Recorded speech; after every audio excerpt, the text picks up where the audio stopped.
Nigerian scientists explore capacity of space technology to tackle corruption in post-COVID-19.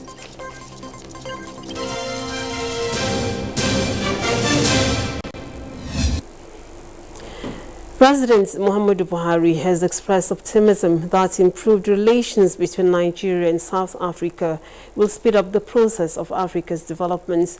This was at an audience with the chairman of the African National Congress, ANC, and South Africa's Minister of Mineral Resources and Energy, Gwede Mantashe. State House correspondent Adam Sambu has the report.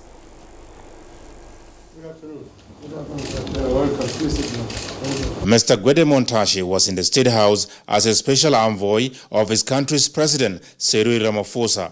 He presented to President Muhammadu Buhari a special message from the South African leader. Contents of the message were, however, not made public. Thus, notwithstanding, President Muhammadu Buhari directed the Minister of State for Petroleum Resources, Timothy Silva, to work with his South African counterpart on the request he brought and report back to him for necessary action. The president, who recalled his last trip to Pretoria, said he and the South African leader worked together in resolving the migrants' crisis between the two brotherly nations. Both President Buhari and the South African Minister of Mineral Resources and Energy, as well as chairman of the ruling party, were unanimous that the relationship between Nigeria and South Africa is key to the developmental aspirations of the continent. Emphasis was therefore placed on the need for the two nations, as the largest economies in Africa, to work as partners. This relationship, they say, will determine the future of Africa. From the State House, Adamu Sambo, NTA News. Indian Information and Culture Minister Lai Mohammed has appealed to members of the print media not to allow themselves to be misled by the growing influence of the social media in the discharge of their statutory role of nation building. The minister made the appeal at a meeting with members of newspaper title editors in Lagos. Anthony Forson completes the story. Gentlemen, what exactly were the NSAS protest about?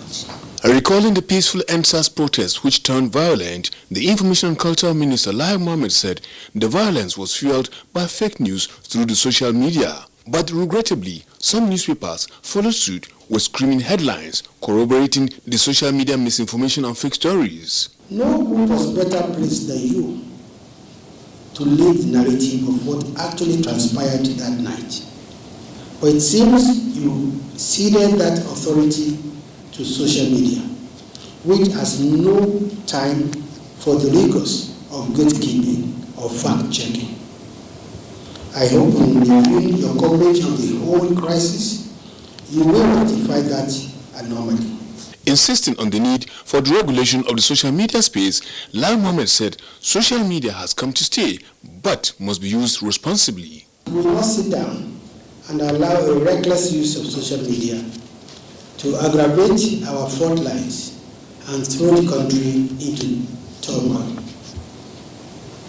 But in current the excesses of social media, rest assured, gentlemen, that we will neither shut down the internet nor stifle press freedom or free speech. Lai Mohammed told the title editors that already the federal government has begun a review of the NSAS crisis with a presidential directive with ministers going back to their respective states to meet with stakeholders, just as a federal government delegation has equally visited the various zones. He disclosed that the outcome of these consultations will feed into an overall review of the whole crisis by government. In Lagos, Anthony Forson, NTA News. The federal government has given assurances that the challenges being faced by Nigerian traders in Ghana will be addressed without delay. The Minister of State, Ministry of Foreign Affairs, Ambassador Zubairu Dada, stated this at a meeting with some members of Nigerian Union of Traders Association in Ghana, led by the President of the umbrella body of National Association of Nigerian Traders, Dr. Ken Okoha, in Abuja. Ambassador Zubairu Dada promised that the federal government is looking at all options outside evacuation. Also present at the meeting was the chairman, NIDCOM, Abike Dabiri-Arewa, and a representative of the Minister of Labour.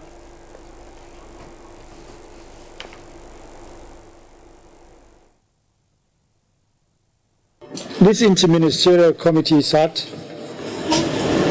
evaluated the situation, along with all the other implications, all the ramifications, and came to the conclusion that there was a need for you in particular to be informed that the government has discussed the matter. The government is very much seized of the matter, and that it has actually strategized on various approaches to the issue, and not limiting it to just evacuation. Like I said, the matter has been discussed in all ramifications. And the conclusion was that an appeal should be made to you. President's National Association of Nigerian Traders commended the federal government for the quick response in addressing their challenges. Now, the Inspector General of Police, IGP Muhammad Adamu, has ordered for the immediate discontinuation and withdrawal of the suits challenging the legality of the state's judiciary panel of inquiry into alleged brutality by the defunct Special Anti-Robbery Squad. The IGP's order is equal to the outcome of investigations into the role played by the force legal section in the said suits. Meanwhile, the IGP reassures citizens that the force remains committed to the cause of justice at all times and will not allow anybody to constitute a brick wall to the ongoing reform processes of the force. And in fulfillment of the promise to cater for the families of police officers who lost their lives in active service during the violent NSAS protests in Lagos State, Governor Babajide Sanwo-Olu has presented checks worth 60 million naira to some beneficiaries. Nosausola reports that the governor personally presented the checks of 10 million naira each to 6 families of the slain police officers as the 14th annual town hall meeting on security with the theme Lagos Security Resilience in the Face of Adversity. The widows and children of the slain police officers commended the governor over the donation. Mrs. Olamide Erin Folami, the widow of ASP Ayodeji Erin Folami, thanks the governor and appealed he fulfills his promise for continuity of the education of the children. They did not inform me officially from the police. Somebody from Adubri called me that my husband was shot October 12, 2020. Thank you for what you have done to us. It's very grateful. Governor Babajide Sanwo-Olu, who explained that the state government has committed a whopping sum of 32.7 billion naira to public order and safety in the 2021 appropriation bill he presented to the State House of Assembly, said that government will stop at nothing to flush out all criminal elements whose sole aim is to foment chaos and perpetrate crime.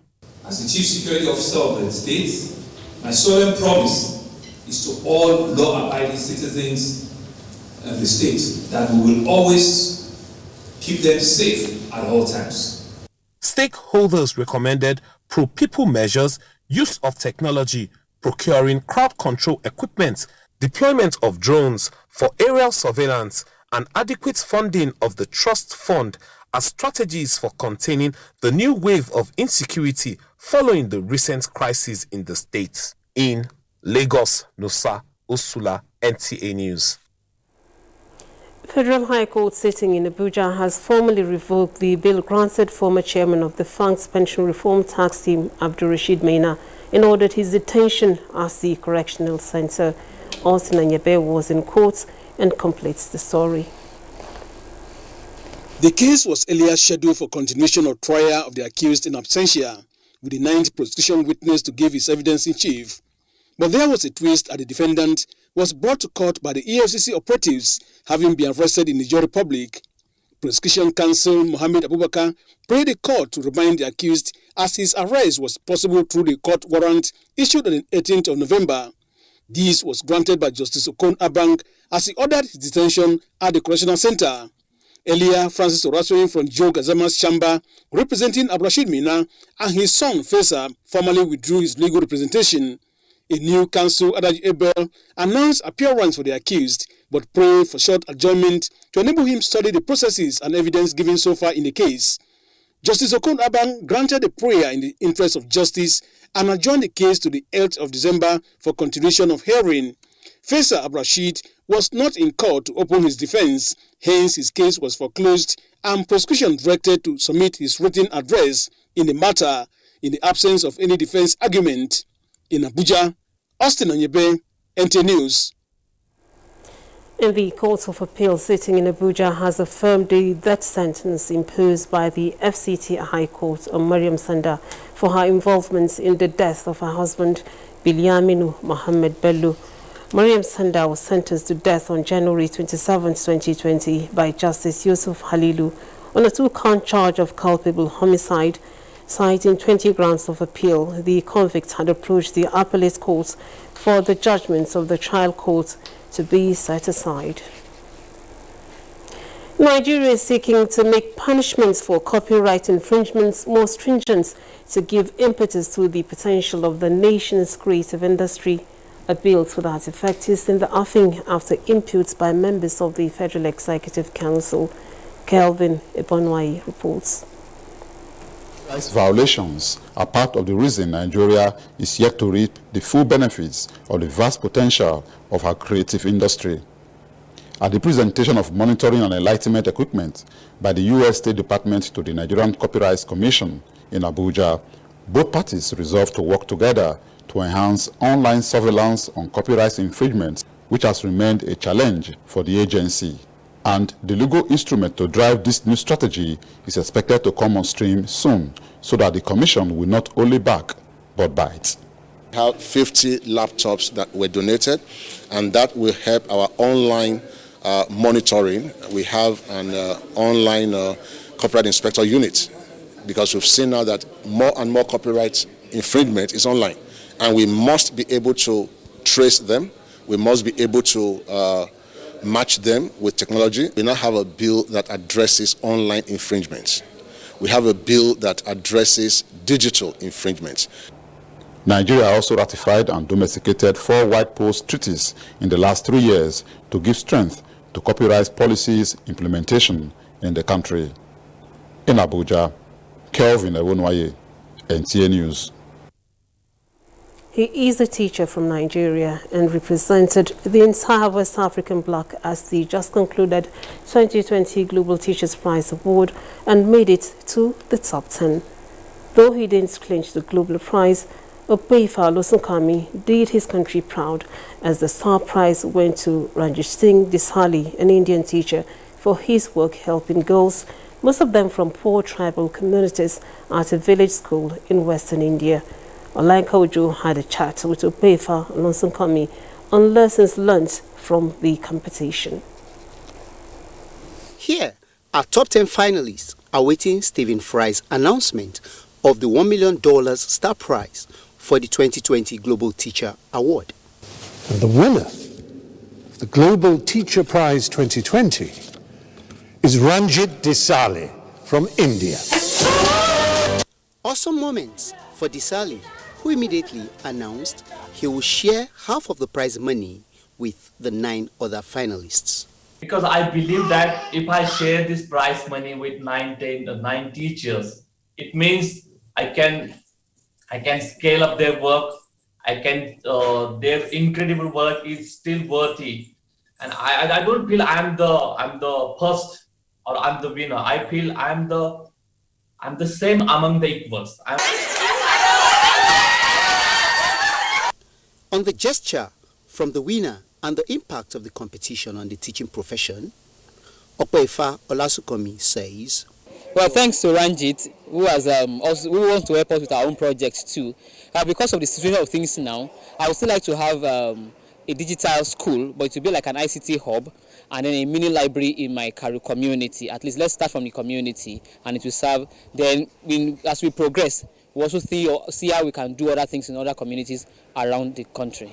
For the Government Day Secondary School Karu community, his coming this far is a plus, not just to the teaching profession, but the education sector. Though he didn't come out as the best teacher, we still believe in him. It didn't come to us as a surprise, considering the fact that the last winner is an African.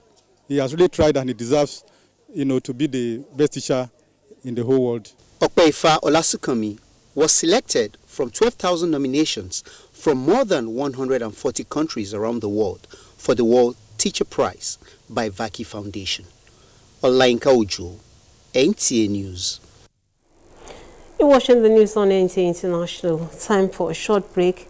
Be right back. The Council of Our Fathers. Backing of the protests by criminals have resulted into violence, destruction of government and private properties, criminal release of prisoners, and the lynching and burning of policemen and some innocent persons. These developments is causing serious concern to all of us, and if care is not taken, it might lead the country to a point of no return. Nigerian youths, let's build our nation together.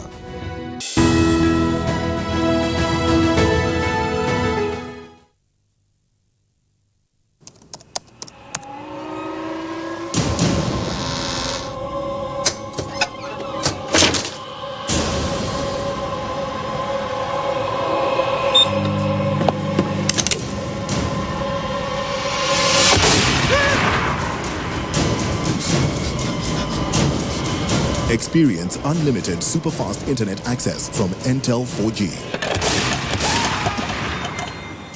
Entel. Live more. You're welcome back. The UK receives a first batch of Pfizer-BioNTech COVID-19 vaccine. These and more on Global Updates with Uche Ugochukwu.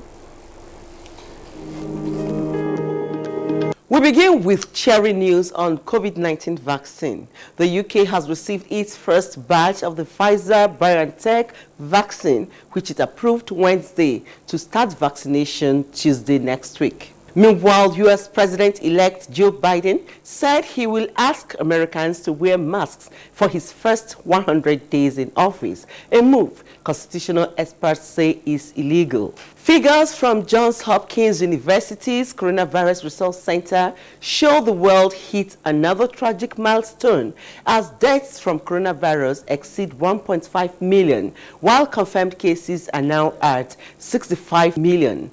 And in Africa, Nigeria reports 1,179 fatalities, out of it 68,303 infections. In the meantime, the United Nations is optimistic that with proper planning and coordination, the global community will recover speedily from the coronavirus pandemic. Extreme poverty is rising, the threat of famine looms. We face the biggest global recession in 8 decades, and these intergenerational impacts are not due to COVID-19 alone. In another news, the European Union has told Britain it was time to make a decision on a Brexit trade deal after a last-minute problem in talks prompted London to say chances of a breakthrough were receding. With less than 4 weeks for the United Kingdom to exit the EU's orbit, both sides are asking each other to compromise on fishing, state aid, and how to resolve any future disputes. That's it from here. I am Uche Ugochukwu.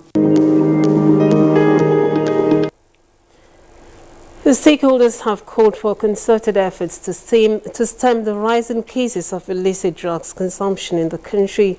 This trend, they say, contributes to the growing insecurity challenges in mental health disorders being recorded.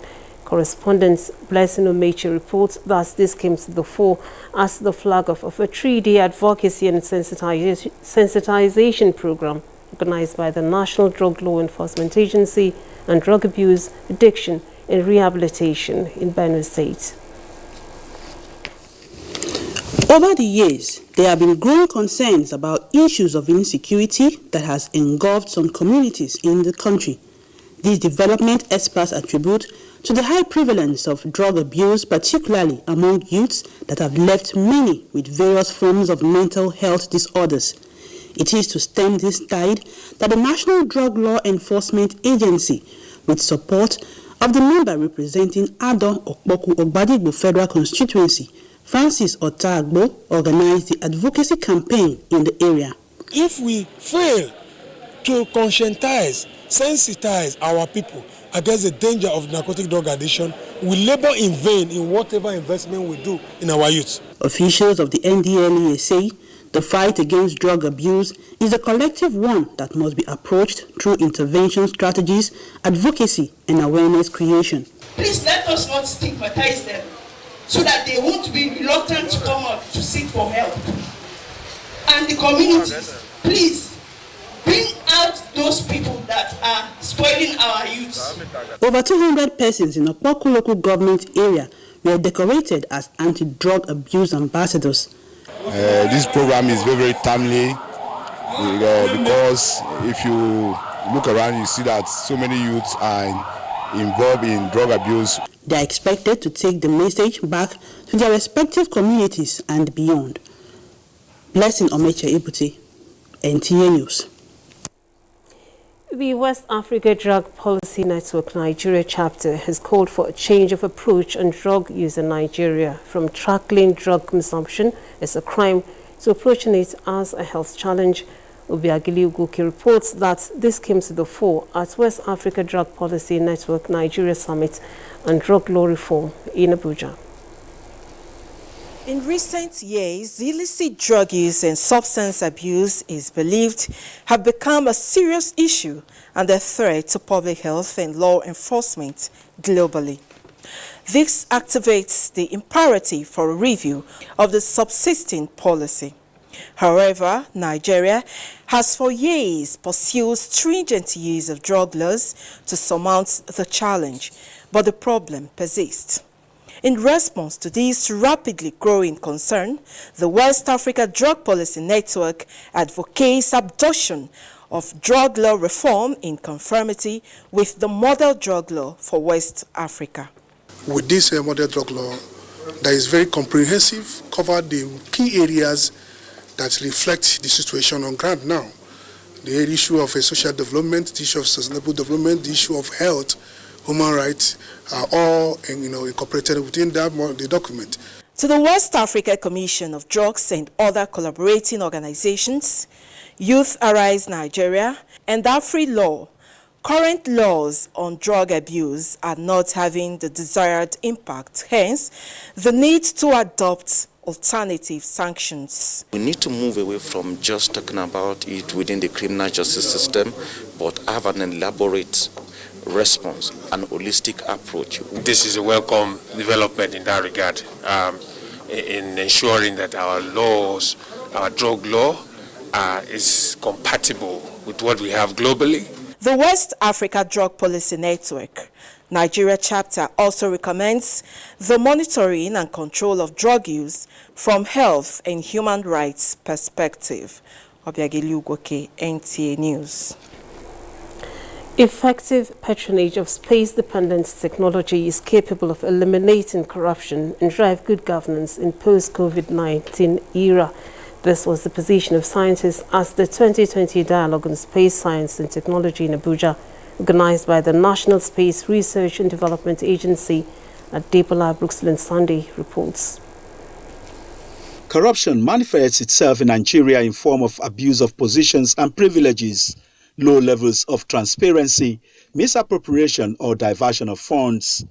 Successive governments have made efforts at combating and eliminating the social menace. The convergence of these experts in space science and technology is to encourage governments on the need to use space technology in the fight against corruption in the country. Africa is a continent that many believe have been ravaged by records of bad governance, which has led to civil wars, increased level of corruption, and economic crisis. Keynote speaker Leo Stan Eke, who applauded government's investment in the nation's space agency, said more funding is needed to place the agency at par with the best in the world. No country can claim to be independent until you have technology independence. The Nigerian space program will must be seen at all times as one of the success stories to tell about our great nation.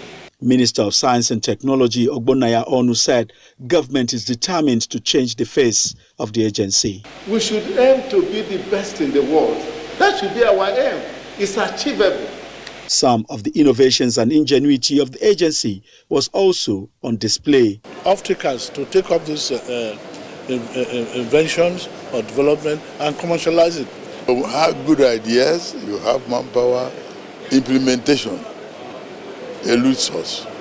NASDA is envisioned to play a strategic role in the development of space science and technology as a driving force and engine of economic of the nation.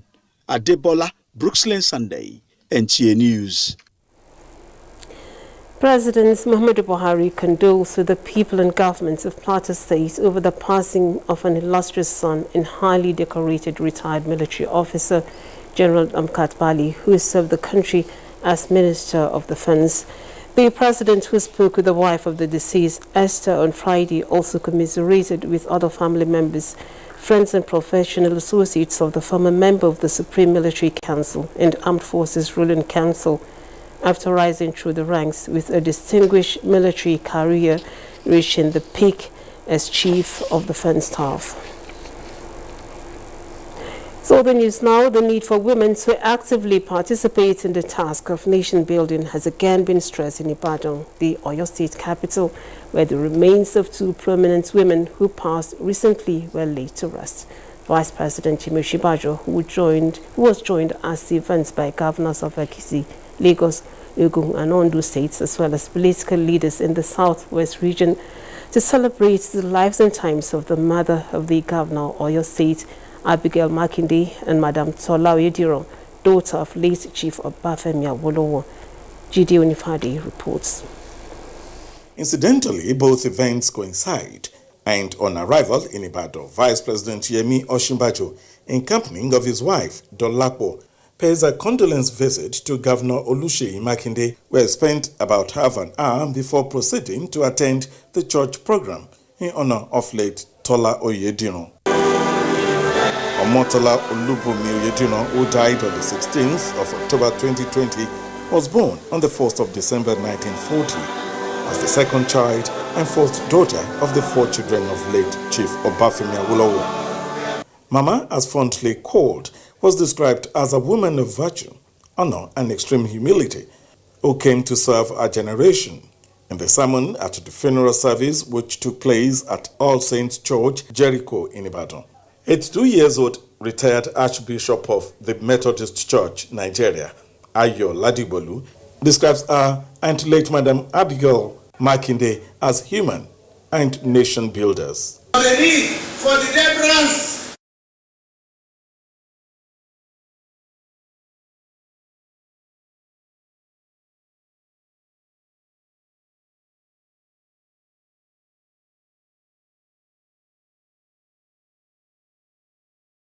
The plant is greener in the morning time, and in the evening it withers. And here lies the remains of late Omotola, who had a glowing lifetime, but today being committed to earth amongst others who had gone before her. She gave of herself very freely to others. And we just thank God for her life. She was a great mother, and she loved many other children, even those that were not her own biological children. The planting of a symbolic tree in remembrance of the departed by the children was done to cap the ceremony. In Ibadan, Jude Onifade, NTA News. Those are the stories that made the news at this time on NTA International. We thank you for watching. Please remember to connect with the NTA and stand against rape and rapists. I am Lami Ali.